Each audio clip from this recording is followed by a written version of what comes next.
दोस्तों, गौतम बुद्ध से ज्ञान पाने या ज्ञान का मुकाबला करने की नीयत से बहुत से ब्राह्मण आते रहते थे। एक बार गौतम बुद्ध से एक ब्राह्मण ने पूछा, आप सब लोगों को ये बताते हैं कि आत्मा नहीं है, स्वर्ग नहीं और पुनर्जन्म भी नहीं है, क्या यह सत्य है?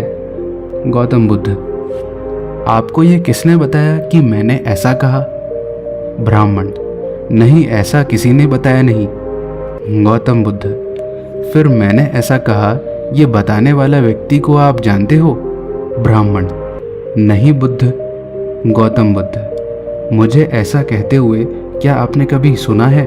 ब्राह्मण: नहीं बुद्ध, पर लोगों की चर्चा सुन के ऐसा लगा। अगर ऐसा नहीं है तो आप क्या कहते हैं? गौतम बुद्ध: मैं कहता हूँ कि मनुष्य ने वास्तविक सत्य को स्वीकारना चाहिए।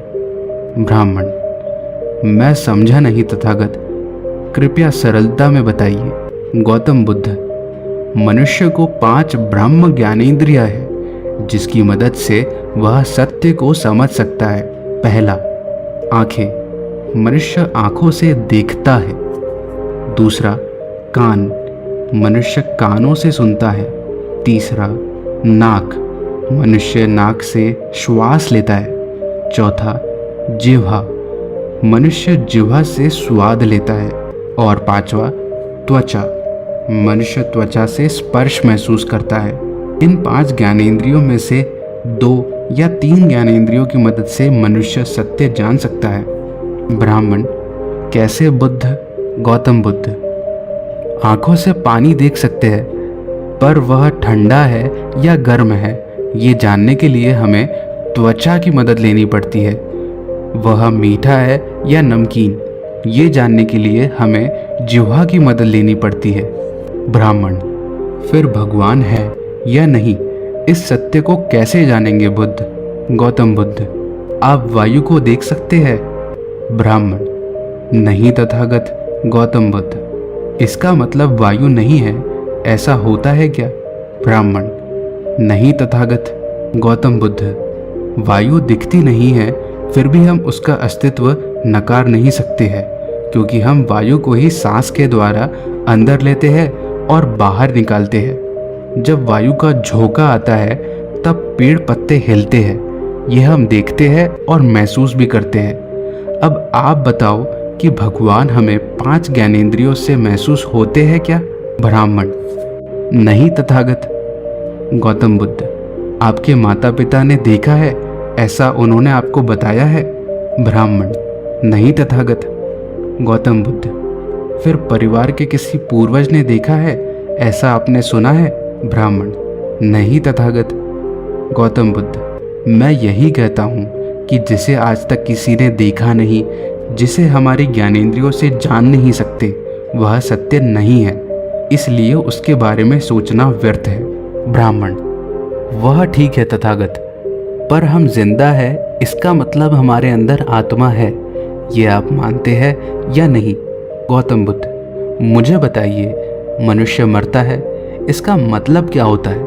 ब्राह्मण: आत्मा शरीर के बाहर निकल जाती है, तब मनुष्य मर जाता है। गौतम बुद्ध: मतलब आत्मा नहीं मरती है क्या? ब्राह्मण: नहीं तथागत, आत्मा अमर है। गौतम बुद्ध: आप कहते हैं आत्मा कभी नहीं मरती, आत्मा अमर है, तो ये बताइए, आत्मा शरीर छोड़ती है या शरीर आत्मा को छोड़ता है? ब्राह्मण: आत्मा शरीर को छोड़ती है तथागत। गौतम बुद्ध: आत्मा शरीर को क्यों छोड़ती है? ब्राह्मण: जीवन खत्म होने के बाद आत्मा शरीर को छोड़ देती है। गौतम बुद्ध: अगर ऐसा है तो मनुष्य तो कभी मरना ही नहीं चाहेगा। दुर्घटना, बीमारी, घाव लगने के बाद भी बिना उपचार के जीना चाहेगा। बिना आत्मा की मर्जी के मनुष्य कभी नहीं मर सकता। ब्राह्मण: आप सही कह रहे हैं तथागत, पर मनुष्य में प्राण है, उसे आप क्या कहेंगे? गौतम बुद्ध: आप दीपक जलाते हैं? ब्राह्मण: हाँ तथागत। गौतम बुद्ध: दीपक यानी कि एक छोटा दिया, उसमें तेल और तेल में बाती, और उसे जलाने के लिए अग्नि चाहिए, बराबर? ब्राह्मण: हाँ तथागत। गौतम बुद्ध: फिर मुझे बताइए, बाती कब बुझती है? ब्राह्मण: तेल खत्म होने के बाद दीपक बुझता है तथागत। गौतम बुद्ध: दीपक और कैसे बुझता है? ब्राह्मण: तेल है पर बाती खत्म हो जाती है, तब दीपक बुझता है तथागत। गौतम बुद्ध: इसके साथ तेज वायु के प्रवाह से, बाती पर पानी डालने से या दिया टूट जाने पर भी दीपक बुझ सकता है। अब मनुष्य शरीर भी एक दीपक समझ लेते हैं और प्राण मतलब अग्नि यानी ऊर्जा। इंसानों का शरीर 4 तत्वों से बना है। पहला पृथ्वी यानी कि मिट्टी, दूसरा आप यानी कि पानी, तीसरा वायु यानी कि अनेक प्रकार की हवा का मिश्रण, चौथा तेज यानी कि ऊर्जा या ताप।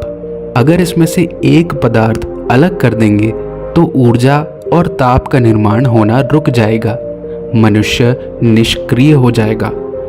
इसे ही मनुष्य की मृत्यु कहा जाता है। इसलिए आत्मा भी भगवान की तरह अस्तित्वहीन है। यह सब चर्चा व्यर्थ है, इसमें धम्म का समय व्यर्थ हो जाता है। दोस्तों, फिर इसके बाद ब्राह्मण भगवान बुद्ध से पूछता है कि धम्म क्या है और इसका उद्देश्य क्या है, और फिर गौतम बुद्ध उसे धम्म के बारे में बताते हैं। अब इसके आगे का वार्तालाप आपको नेक्स्ट वीडियो में मिलेगा, तो उस वीडियो को ज़रूर देखिएगा।